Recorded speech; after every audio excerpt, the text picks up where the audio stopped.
Welcome to Cult Film School's Extra Credit. We're your hosts, Adrian, that's me, and Dion. That's me. That's you. In this Extra Credit episode, Dion and I are just hanging out. And we're talking more, Dion told me not to sing. We're talking more Birdemic. Mm-hmm. If you listened to our last episode of Flock of Seagulls, you know we covered Beaks the Movie and Birdemic, Shock and Terror. Two films deeply committed to, if nothing else, the art of Hitchcocksploitation, a term that Dion and I are not sure we made up or not, but we are totally going to take credit for it. Oh yeah, no, hey, it's mine unless someone else steals it. But unlike Beaks, Birdemic wasn't just a one-time event. No, it became a, wait for it, Dion, franchise. Mm. Because after the Shock and Terror in 2010, there was the Resurrection in 2013, and the finale, maybe, Sea Eagle in 2022. That does not roll off the tongue. I would like to think it's the finale, but I'm of the opinion it can't possibly be the finale. We'll see. Eagle. Mm. I own all three of these on Blu-ray. Severin released a box set in 2023 called The Wings of Disaster. So I own that. Sadly, no 4K yet, Dion. Well, then I'm out. So in today's Extra Credit episode, we're going to dive deep, or as deep as you can, into Birdemic 2, The Resurrection, and Birdemic 3, Sea Eagle. We'll explore not just how they continue the legacy of Birdemic, but how they continue the legacy of Birdemic. If you're thinking, Adrian, you just did the same thing twice, that was the joke. And it's about as funny as Birdemic 2 and 3 too.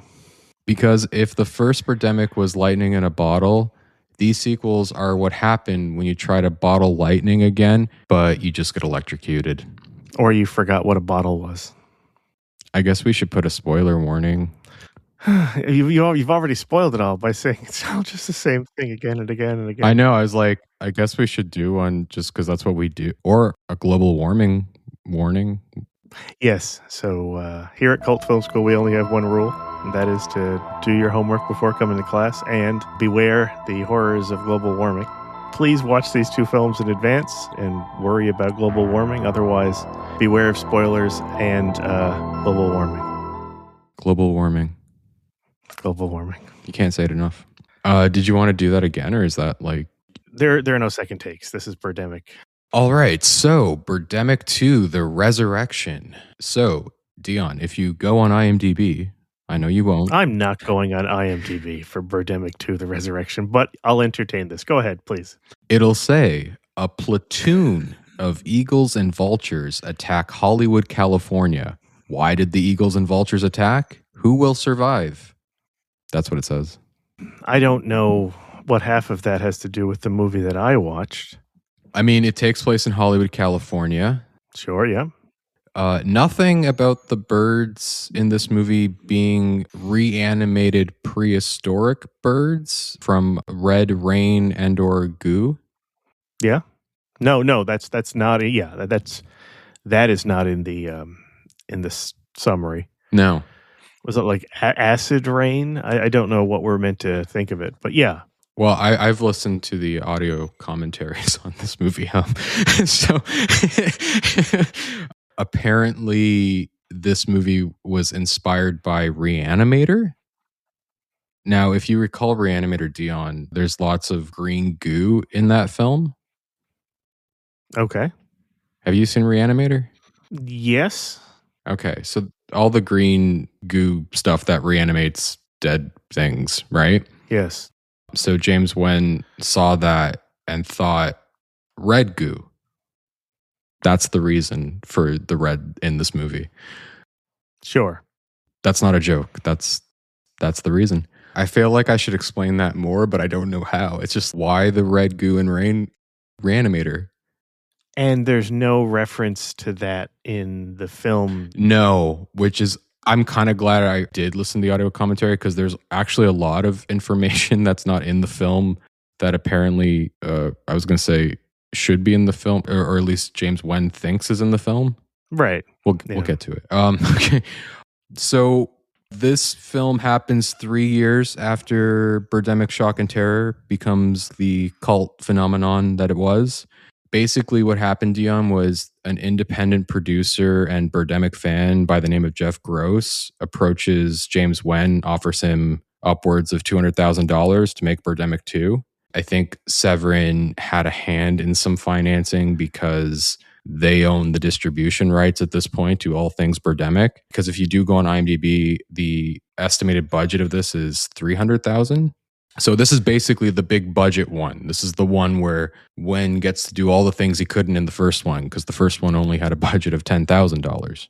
It's kind of like Phantasm 1, and then Universal makes Phantasm 2. Yeah, okay.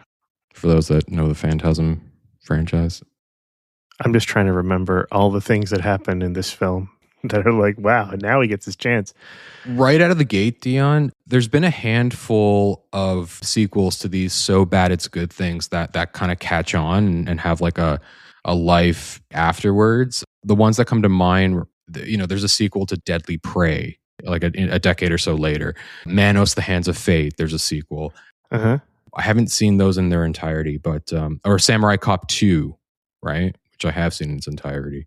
These kinds of sequels don't work, mainly because the people involved are in on the joke this time.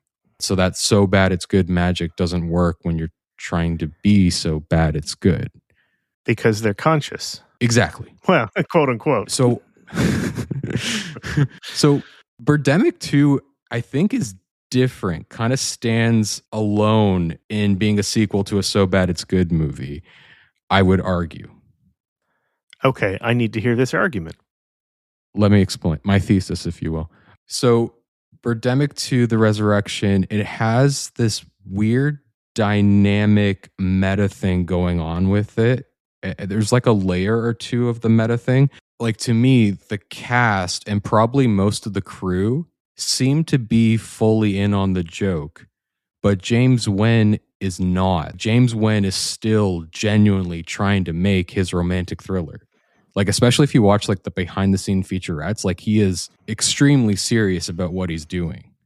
He's a professional, goddammit. Yeah. Yeah. So for me, Birdemic 2 weirdly exists in this limbo where like half the movie is self-aware and the other half is absolutely not. And it kind of works for me, like more than it doesn't, because it's kind of fun figuring it out when you're watching it. And also the movie has this energy about it, which is a bit of the magic of the first one, in that this should be boring and it's not, but why it's not is different than... Let me finish my thesis before you shit on it. Oh no, hey, go ahead. Okay, Go ahead. Okay, so it should be boring and it's not, but why it's not is different than why it's not in the first one, right? Because we talked about like the first one should be boring, but you said it had this kind of like charming kind of naivete about it that kind of makes it an entertaining watch, at least the first half for you. Mm-hmm. So for me, it kind of has that going on here with this kind of meta thing that's happening, because Nguyen is not in on it. That's why it doesn't completely fall apart for me. And it actually kind of works for the most part for me, like on an entertainment level. But added to that, there's this other meta thing happening, which Nguyen is in on it, but I'm not sure what to make of it, but it makes it, the watching of it, all the more interesting. There are kind of scenes in the film where James Nguyen is talking through his insert 2.0 character, the director, Bill. There's that scene with him and Gloria, the other beautiful blonde, but now she's an actress this time, not a fashion model. They're talking about this movie that Bill started but couldn't finish called Replica. Yes. James Nguyen started and didn't finish a movie called Replica. And he's kind of like talking through his character about the regrets he has with making that film. So that's obviously conscious. Also, all the audition material in the film, when the characters are auditioning for the movie Sunset Dreams, they're using dialogue from James Nguyen's previous film to Birdemic 1, Julie and Jack. So there's this other added layer of meta going on. Then the movie pauses in its second half and it acknowledges how aware of itself it is. Remember when the writer is like, hey guys, can we just stop the movie for a second? Jaws happens to be my favorite movie. This gave me an idea of writing a movie about how the birds are attacking, and then the characters are figuring out how to make the movie. The movie that they're talking about is Birdemic, and how it could be as big as the Saw and Paranormal Activity franchise. Like, all that kind of meta stuff is obviously conscious. So there's like a conscious meta thing going on and a not conscious meta thing going on. It's not a good movie, obviously, but it's entertaining for me. Like, I've watched it, I've rewatched it, I've shown it to people. It works as a sequel. It's kind of still doing the same beats of the original, like a lazy sequel does, but then it's also doing this Hollywood story thing too. So it's not literally doing the same things. And, you know, you have a lot of the cast and characters return, and then we follow a whole new set of new characters. So two different movies are happening at the same time. All the while, you've got actors delivering lines with a wink, while the movie itself is framed seriously like it's the first Birdemic, which in turn thinks it's the birds. All this said, I think it's an interesting film, even more so as a sequel to a So Bad It's Good movie. End of thesis. Okay. So I hear that. And watching Birdemic 2, The Resurrection again. I'm just laughing that I had to watch it again. The thing I was struck by, actually, was two kind of related things. Well, maybe not related. One was when we first talked about Birdemic, we were talking about these films that were like, you know, inspired by Hitchcock, ripping off Hitchcock. And I just thought it was funny that Hitchcock himself remade his own film once. In England, he made The Man Who Knew Too Much in the mid-30s. And then 20 years later, in the mid-50s, in Hollywood, he made The Man Who Knew Too Much. I couldn't not think of it when I'm watching Birdemic 2, because Birdemic 2 is effectively, virtually identical to Birdemic. It made me think of with genre film. Genre film is based on a tension between I've said this before, repetition and invention. So with a sequel, you get a version of what you've gotten before, but with a twist. And I guess what you've said, Adrian, is that the twist, the new thing, is new enough to be interesting. This meta thing going on, and there's different levels of, whether it's film literacy or different levels of competence, insofar as the actors, you're kind of saying, are now in on the joke, so that they're almost like intentionally conscious of how bad it is while they're going through the motions. And so for me, it's not that new, right? I'm also thinking of a separate thing. Have you ever heard this maxim that writers are sometimes told, like, for a writer, you're supposed to write what you know? Because if you write what you know, it's like honest and genuine, and you can embody it. And it just struck me that, like, Birdemic, James Nguyen is writing kind of about his own life as a tech guy with these ambitions, the American dream, right? You know, and so in Rod, in the first film, you know, $1 million and all that other stuff. He gets the girl and he makes the money and he gets the American dream. Oh yeah, and then the birds attack. And then in this second film, what happens to a filmmaker after they make this film as a kind of a passion project that explodes? Everyone's heard of it. You know, everyone knows about it. Everyone is like, we want more of it. Now what you know is how do you make the film you want to make? You know, and so like Nguyen 2.0, or Bill, the film director, is, I mean, obviously a stand-in for Nguyen, right? In the same way Rod was a stand-in for Nguyen in the first film. And it's just funny because it's like, it's the same story, just with a layer of the Hollywood film industry kind of laid upon it. And so because of that, I think I would agree. Like, I still find the first half, it's a little more than half in part two, quirky and endearing for kind of how bald, naive it is. You know, okay, he's doing the same thing. That's okay. But for me, it's like when those birds hit, it feels like it's worse than the first one, because they're very clearly playing with, look how stupid we are. You know, look how stupid this is.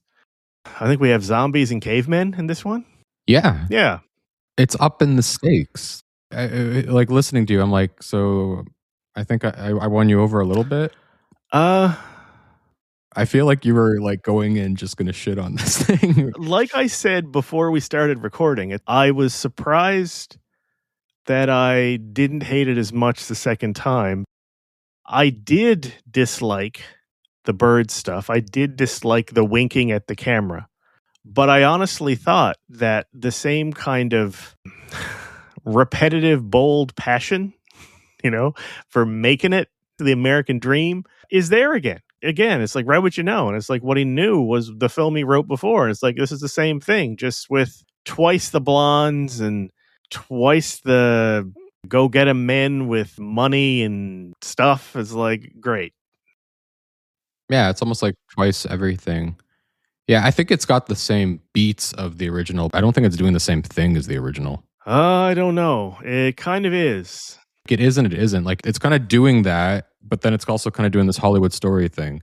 So Bill is James Nguyen 2.0 or whatever. But then like Rod and Natalie are back, right? So Yes, they are. there's like a continuation of their story in a way. And then this new story, which is a continuation of James Nguyen's story, because now he's not a software salesman. Now he's a Hollywood director. That wants creative control.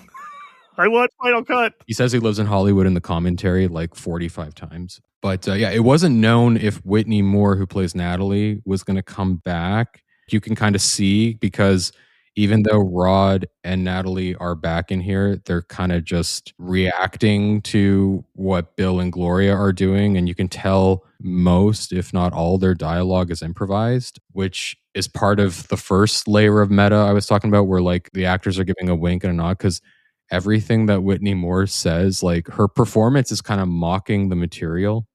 Her very opening line when her and Rod come into the restaurant is her telling Rod, it's been a while since you went down on me. Like, that wasn't in the script, you can tell. I find this movie really interesting in this.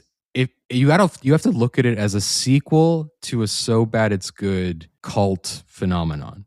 This thing succeeds where I've never seen a sequel to a So Bad It's Good cult movie like work. And this one kind of works. Yeah, I was just going to say, you and I have radically different interpretations of what the word succeeds means.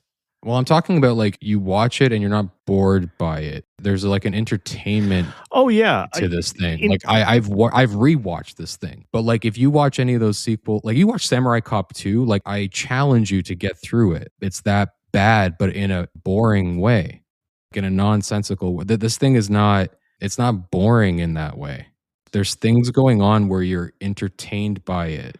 I mean, again, for me, the bird stuff, it's funny because with the second film and the third film, one thing I noticed is that the birds enter the story later and later. Whereas in the first film, it's basically 50-50. Like it's a 90-minute film, and at minute 46, the birds are there. The bird stuff for me is not interesting. It's not engaging. And it really, really feels by the third one, but you kind of get it in the second one a little, that it's like, okay, yeah, so we've done the bird stuff with the clip art in the first film, so how do we make it something more? And yeah, it's that very obvious winking to the audience. It's like, well, now we're going to, as you set up the stakes, now we're not only going to have birds, we're going to have other things for reasons. And, you can make your movie. It's not for me. I mean, you can like it, not like it. But it's not like literally doing the same thing. It's the same plot beats. Yeah, but that's different. It's not the same movie. It's not the same script. No, I didn't say it was, but what I said is like it's a remake of the same plot. Yes and no. It's got the same beats, but I wouldn't say it's literally the same. The birds attack in the second one, but the birds are, again, there's information that's not in the movie, but like they're reanimated prehistoric birds because they come back and they attack like they do in the first one, but other things being reanimated. That's why we have zombies in this film, right? Because they get reanimated by the red rain goo. And then we have the cavemen or the cave people because there's like this reanimation thing going on, which is not in the first one. So yeah, that reanimation thing, the reason they attack, would have been important second or third act details. Yeah, it would have been. Yeah. But I don't know. There was enough there that I kind of, I was like, okay, why is this happening? It's like, okay, it's bringing them back, right? Because the cave people come out of the same red pool as the birds. Because the birds, they don't come from the sky. They come from the ground, right? Like they're reanimated birds from prehistoric era. The La Brea tar pits, yeah. Yeah, I don't know all the. Yeah, there's all these like famous locations, right? Which is probably where most of the budget went. We're on the Jaws set for whatever reason. Fun fact: Birdemic to the Resurrection, first production to use the Jaws set since an episode of Murder She Wrote. Wow. I'll just drop La Brea Tar Pits, Miracle Mile. If you haven't seen Miracle Mile, go look it up. Amazing. Amazing. No, you're probably right. Felt like a lot more sets, setups, locations in this film. And so the scope of it in that respect felt bigger than the other one, which was literally just, we're going to get in the car and drive down the road. We're going to stop. We're going to shoot. We're going to get back in the car and drive down more of the road. We're going to stop. We're going to shoot. And it's like, okay, yeah, I get that in the first film. In this film, yeah, like there were, I don't want to call it set pieces, but that's kind of what they were, right? We're going to go to this zoo and this is going to happen. And we're going to go to this area and that's going to happen. And we're going to go to the museum and that's going to, like. Yeah. Yeah. We still don't know where they're trying to go. Like it's still a road movie with no destination, but we don't have a minivan. We got a camper. We have more people with us, right? The ones that aren't wearing green shirts, the dispatchable characters.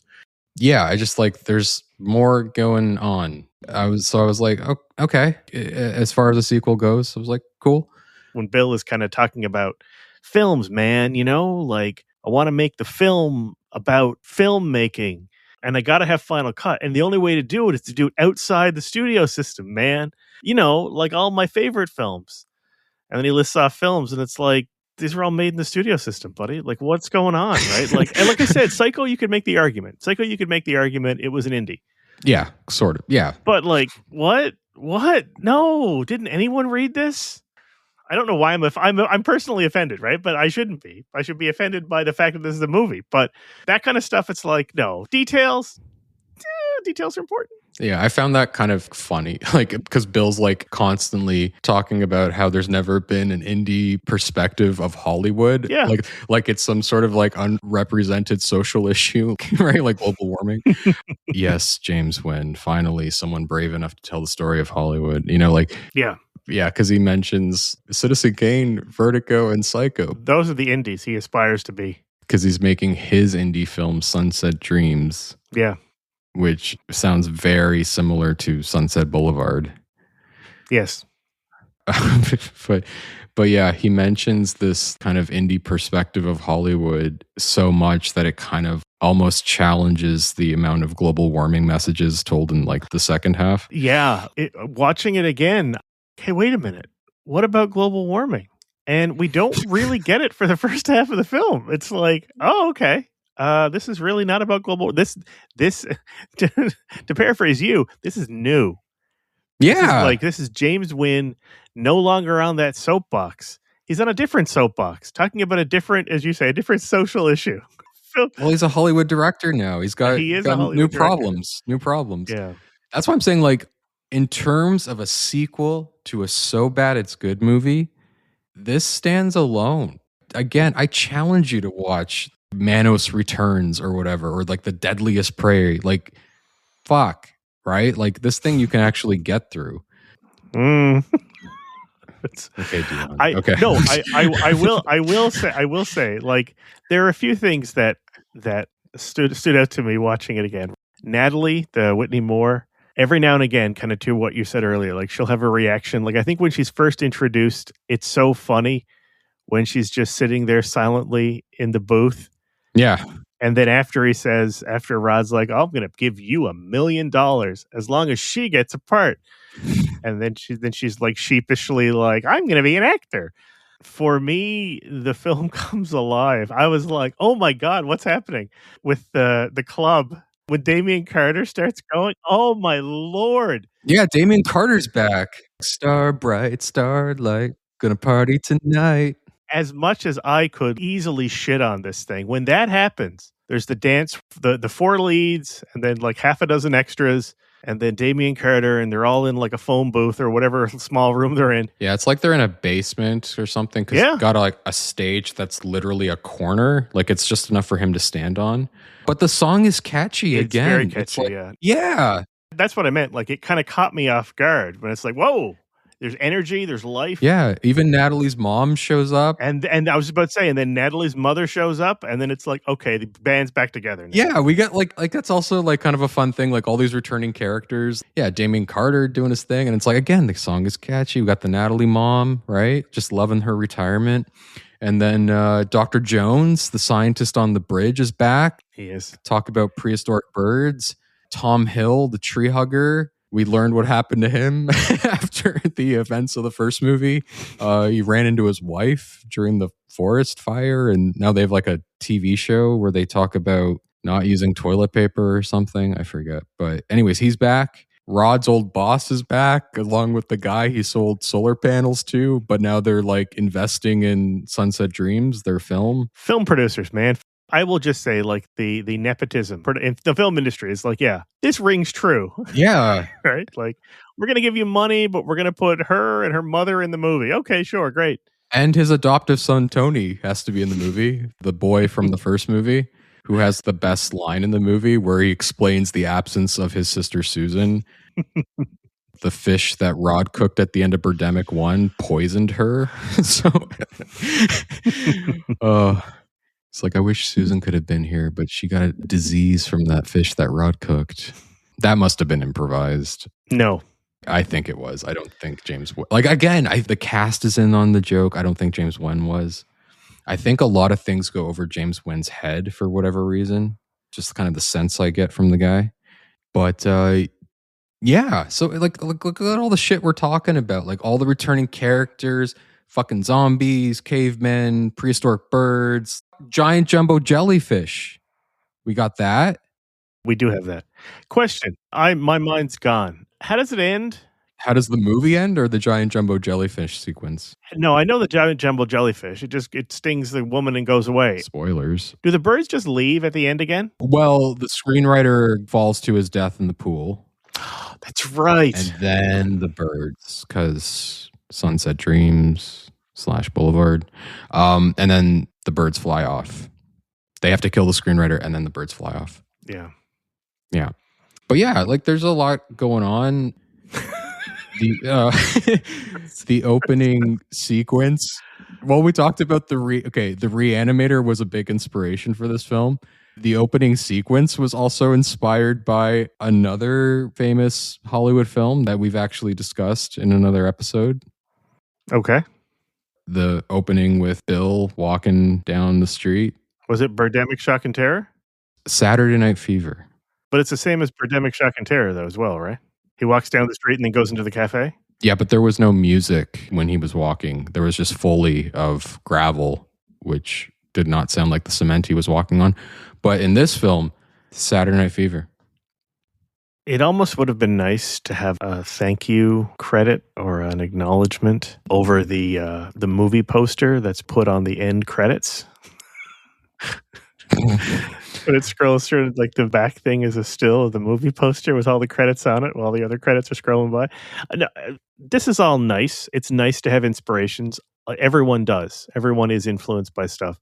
The problem, I think, when those inspirations are clearly inspiring the thing, but there's the text itself, the film itself, in this case, needs to make that explicit. Like, I had no idea.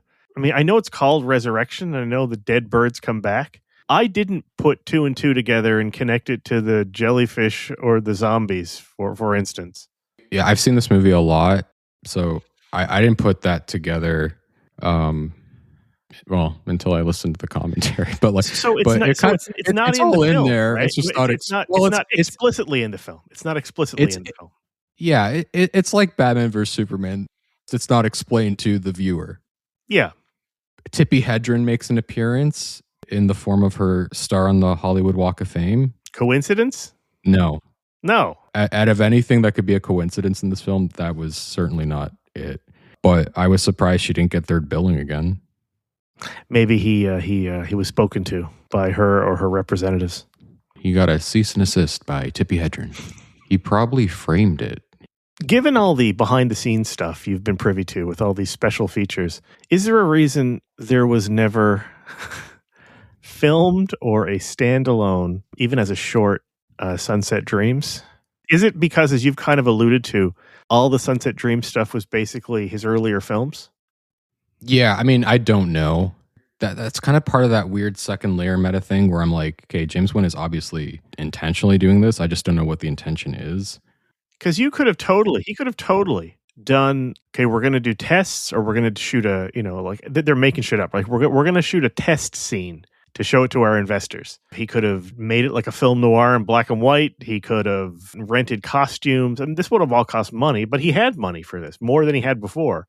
It's just like such a weird choice that if you're making this movie inside a movie, such a important part of the first half of the film, the movie isn't really a focus, even though it's the entire core of the inspiration for the first half of the film.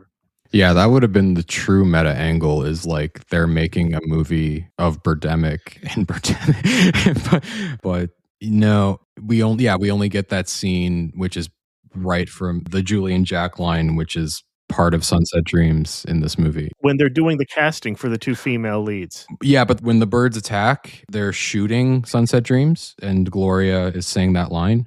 Right. And then we run to a slasher set so we can get boobs in the movie. So you can have female nudity, because that's a requirement now with the horror films. Yeah. I did laugh. All the topless women get killed by the birds, and then we see a shot of their dead body, but it's from like the chest up. It's like, oh no, their tits died. Like, just the way it's like the angle of the shot. Yeah. So again, to sum this all kind of up, it's just like, for me, this film, again, it's not a good film, but like it's interesting in terms of being a sequel to a so bad it's good cult phenomenon. It kind of works in a weird way for me. Strange middle ground. It wants to embrace the joke, but never fully commits, which somehow makes it less purely so bad it's good, and it's more confusingly self-conscious. It's got this weird tension, and it makes it a fun, maybe even fascinating watch. I don't think Birdemic 2 is as accidentally magical as the first film. I think it's more interesting than it maybe gets credit for. This weird hybrid of sincerity and self-awareness that probably shouldn't work, but it kind of does. It's the best sequel to a so bad it's good movie I've ever seen. I don't know. I mean, like, my pushback is, I don't know how to describe it. The thing that I'm really kind of confused and perturbed by, I know you've kind of emphasized the way that it's what it adds to it, these layers that it adds. And it's like, I mean, I'm not even discounting those are there, but for me, those are layers of paint on the core, which is the same as the first one. Fascinating, maybe, but like fascinating, like, like a train wreck or whatever. Yeah. Yeah. I had trouble reviewing this. The non-bird stuff is still kind of, like whatever the kids say. It's a vibe, right? It's funny. It's endearing. It's awkward. The rest of it makes me wince a bit. But yeah, kind of like everything. Okay. Yeah, I was going to say, do you have any final thoughts on Birdemic 2, The Resurrection? That was it. That was it. Yeah. Yeah. Oh, the caveman is played by the same actor who is the horny friend in the first one, Rick. Okay. And this is supposed to be Rick's ancestor. According to stuff not in the film, yeah. But you can tell it's the same actor. I did. Because the first scene we see him in, he's having sex, right? So why wasn't there a novelization for the film then? Did he write one? That's the thing that bothers me the most about this movie. It's like, I'm dying to read that. Because that would give you all this garbage that you've said is kind of hinted at, but not explicit in the film we see. That's subtext, Dion. What does he say in the first movie? A day without sex is a day wasted, man. What do we see his ancestor do in the second movie? He's having sex. He's not wasting that day. Well, you got me there. The tagline of Birdemic 2, The Resurrection. Hollywood is about to take a beating. I guess it's how you interpret the word beating. I guess so. I don't understand it as a tagline for the film, beyond the fact that Hollywood is attacked by birds. As you're suggesting, it almost feels like it should have a double meaning, but I have no idea what that second meaning is or what even is implied.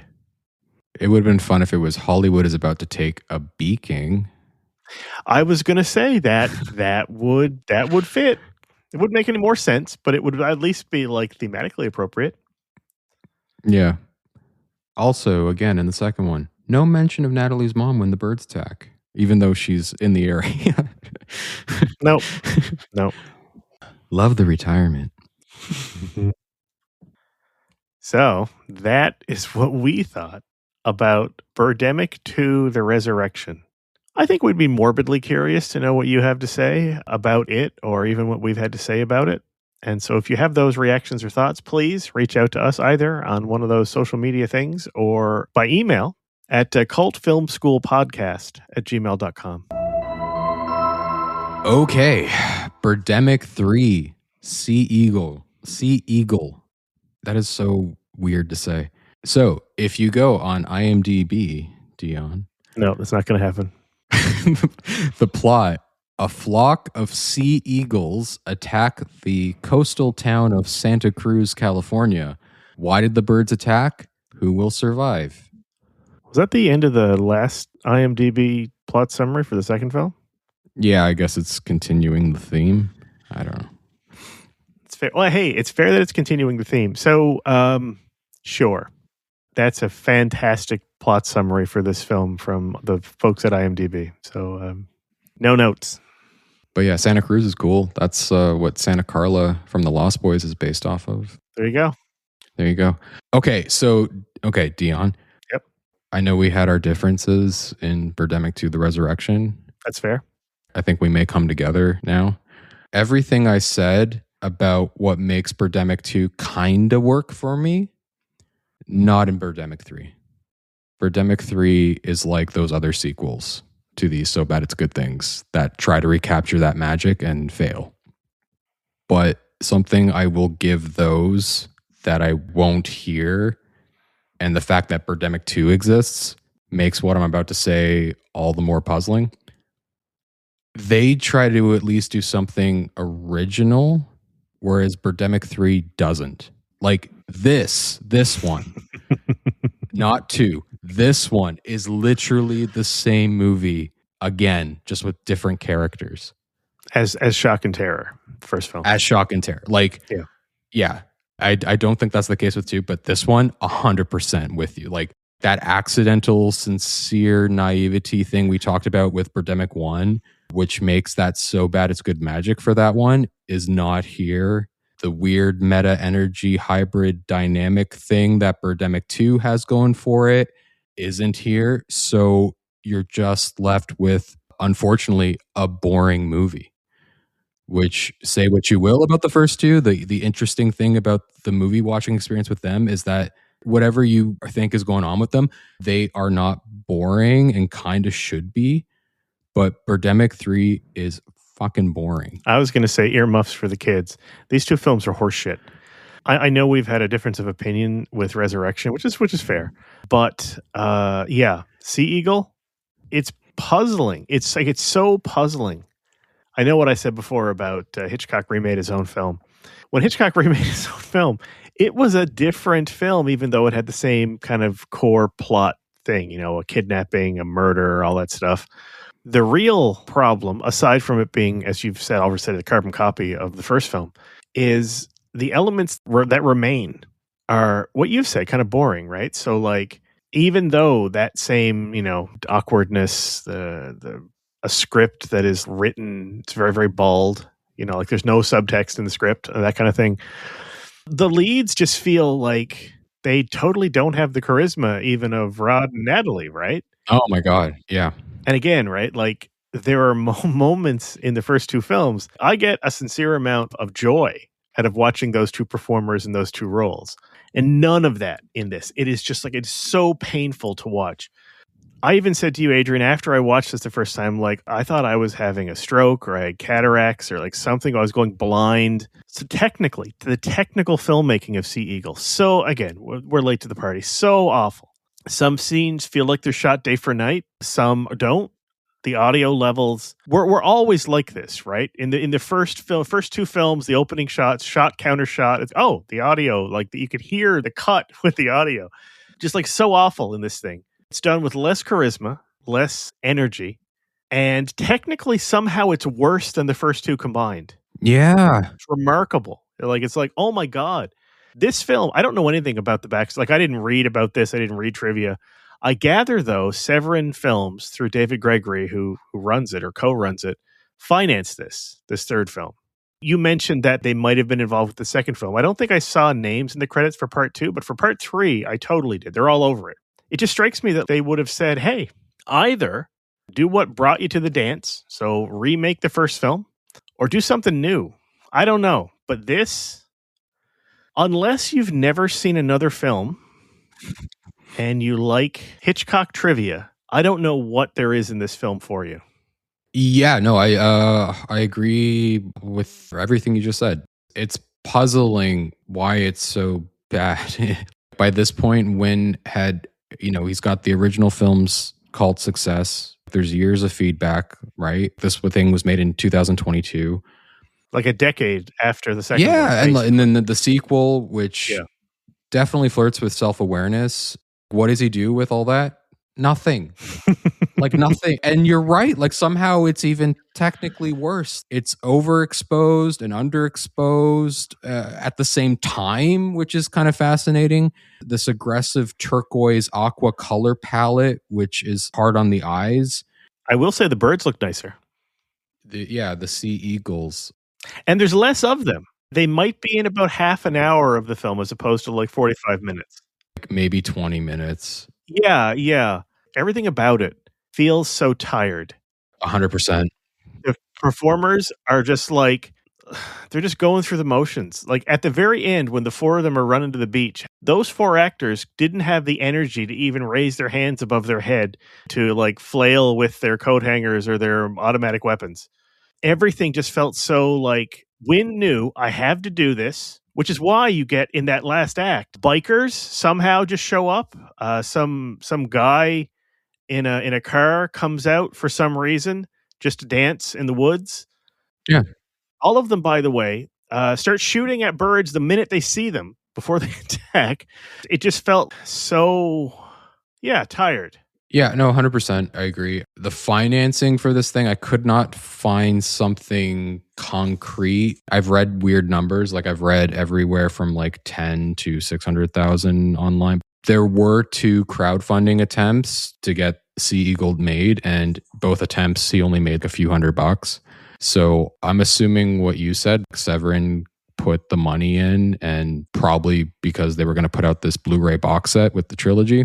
And yeah, everything you said, the technical stuff, the lead actors. Yeah, I mean, this is kind of what makes the first one special, is like wooden acting, but without that naive charm. It's just like, I can't tell if these two can act or they're trying not to act. Like that awkward romance isn't here. It's not entertaining in that endearing, naive kind of way. Like the first one, there's no meta entertaining kind of stuff going on like the second one.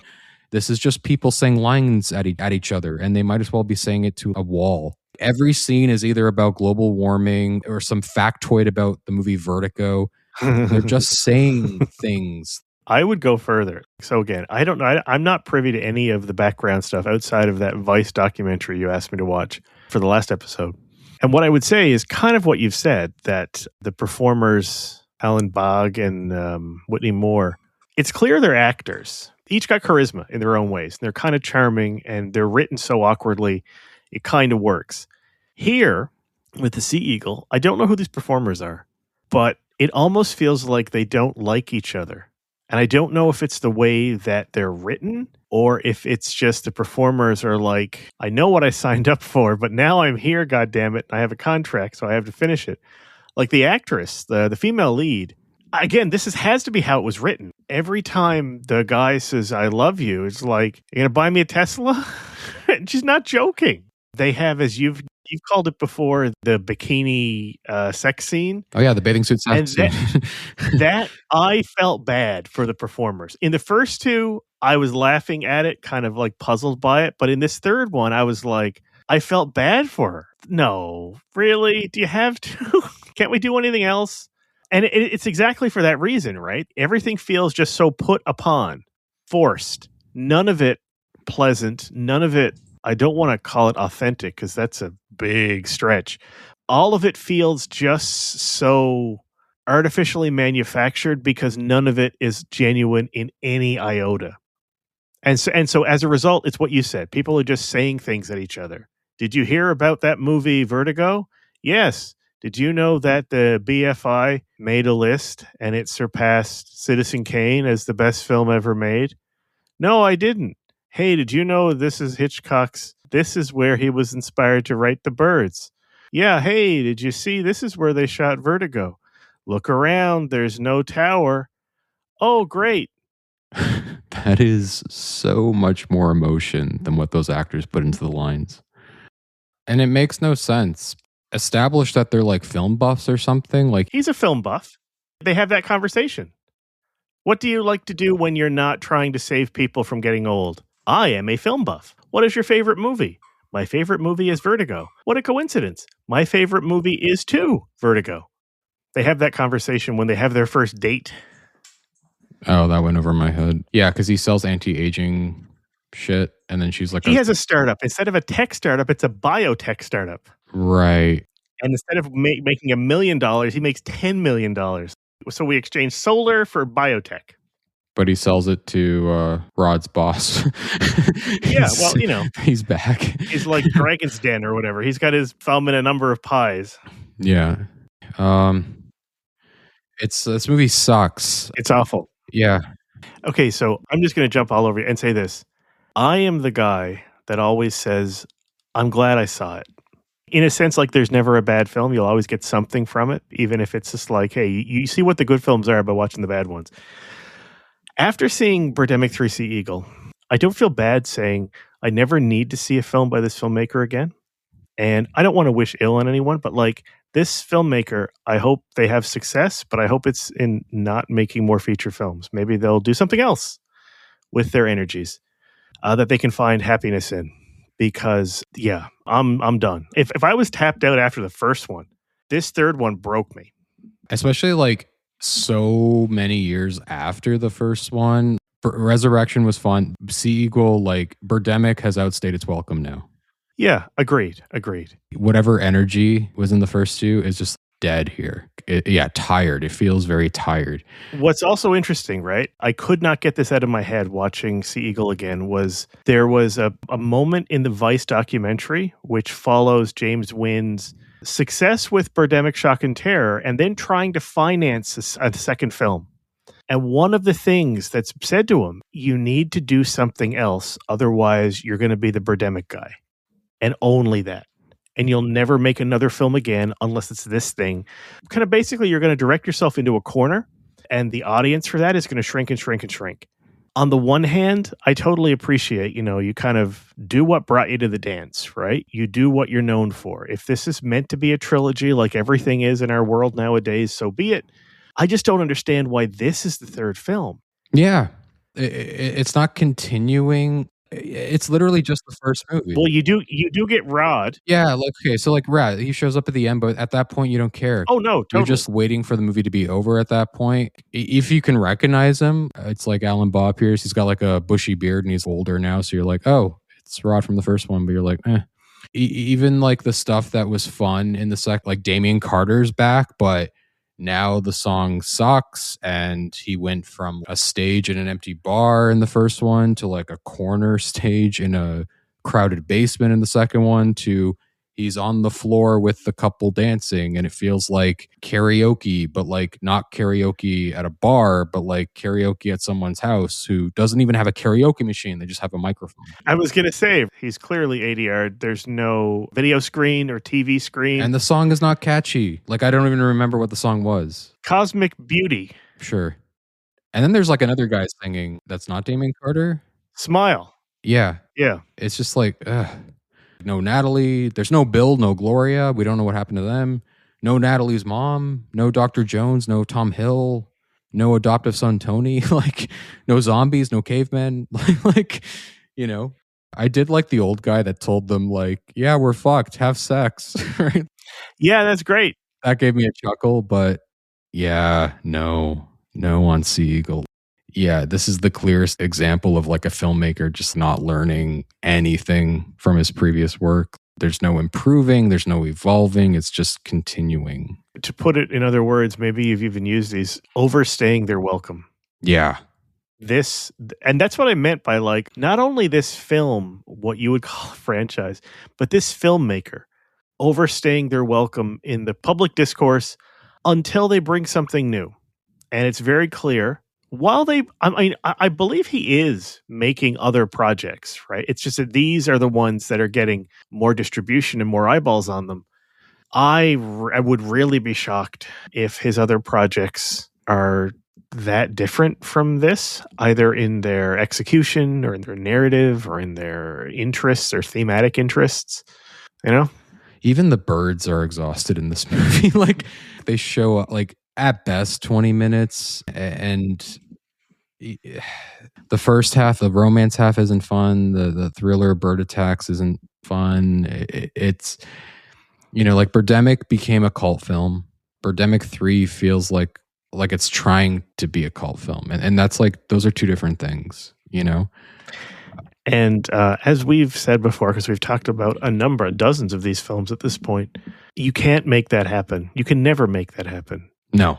You can never intend it to happen. It just happens when it happens, as you've called it lightning in a bottle many times. Sea Eagle really feels like a very belabored or tired attempt to try and do that, while still a filmmaker recycling the film that made them famous. And both of those things are painful and sad. Not only am I irritated by the film, but I'm like, I don't want to see this director stick their neck out again for this. Which, again, is what I said even about the bikini sex scene. It's like, I feel bad for the performers. Yeah, you know? It made me feel dirty, but like not in a good way. Which is saying something, because Natalie's feet are very dirty in the first film. Do you have any finale thoughts on Birdemic 3, Sea Eagle? Birdemic 3, Sea Eagle. See no eagle, you'll be okay. See no eagle, hear no eagle, speak no eagle. Truly. Birdemic 3, Sea Eagle is really bad. I don't know if it's the worst thing we've seen. I don't think it is the worst thing we've talked about here on this podcast, but it is so bad, it's not good. It's the worst thing a movie can be is boring. This is boring. I mean, I mean, there are worse things than being boring. Well, bad can be fun, but this is not that. You could be offensive in different ways that is worse than being boring. I'm not really disagreeing with you. I'm just saying that I've seen things that are worse than this. That's not a defense of this. This thing is awful. Don't see this. If you haven't watched Birdemic 3 Sea Eagle, you're better for it. There is no tagline on IMDb. There is no tagline on the poster cover art. There is no tagline on Letterboxd. But Google AI overview suggests that the primary tagline for this movie is "The Sea Eagles are coming for you," which I feel like AI is just making that up. AI does that. That's what AI does. Yeah. So we're not going to even justify it with a comment. Take that, AI.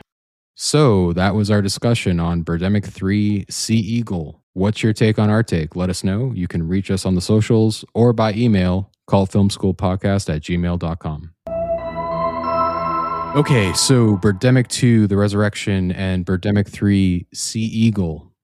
So Dion, this is Cult Film School. What is the lesson of Birdemic 2 and 3? What does the Resurrection and the Sea Eagle teach us? Quit while you're ahead. Yeah. Self-awareness is a dangerous game. Birdemic 2 tries to have it both ways and ends up in this weird middle ground. So it treads that fine line of bad and entertaining in kind of an interesting way. But Birdemic 3 does nothing and just drowns because of it. Like a giant jellyfish. A giant jumbo jellyfish. That which is different than a giant or jumbo jellyfish. If we look at this trilogy as an arc, we have the first one, which is like accidental brilliance. and then it kind of peaks at confused self-awareness, and then it dips at complete stagnation. I blame it on franchises and the need for trilogies for things.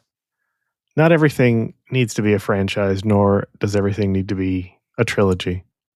But that's business. Like that's the business of show business, right? Yeah. I mean, are you saying you blame Severin, Dion? No. I mean, here's the thing. Severin provided a service that other people wanted to see this. I'm sure this thing has fans. It has to have fans. This falls at the feet of the filmmaker, not the producers or the distributors. I don't know if I would use the term brilliance, accident. It was a nice accident. And then it was like, it's been like a lifetime or a decade trying to recapture that. And I think you've made an admirable attempt to try and find that in the sequel, in the Resurrection. To me, that feels like it's trying too hard itself. But at least it has what you've suggested it does have, right? It does have those different layers, those different elements that are the old thing, but a new riff on the old thing, which is kind of what sequels need to do, right? Sequels need to kind of go back to the well, but then change the color of the water. Red. And so at the very least, the couple in the second film is a riff on the couple in the first film. On one hand, I've said they're kind of identical, and they are kind of identical, and that's kind of the point. But it's different enough to be different. There's nothing in Sea Eagle. There's a lot more ways you could spend 82 minutes than watching it that are better, more productive, more enjoyable, joyful. Yeah, just watch the first one over again. But Birdemic the musical is a thing, at least according to IMDb. As I said, I'm not checking IMDb for any Birdemic stuff. So is it come and gone? Is it in the future? When is it happening? It just exists. There's no status of production on IMDb anyway. I just learned there's a Karate Kid musical. I don't want to see that. Do you know in the summer of, this year, 2026, there was a Paranormal Activity stage play? Musical? Not a musical, stage play. From London's West End. I don't want to see that. No, neither did I. But still, musicals, sure, why not? I would say the Karate Kid one if there was a song called Wax On, Wax Off. There would have to be. Help me learn karate, Mr. Miyagi. Thanks for listening to this episode of Cult Film School. Leave a rating and review for the show and subscribe to the podcast to be the first to know when the next episode drops. Follow us on Letterboxd and our social media, all at Cult Film School, and reach out with opinions on the films we covered in today's show and ideas for cult films we might cover in future episodes at cultfilmschoolpodcast@gmail.com. See you next time. Class dismissed.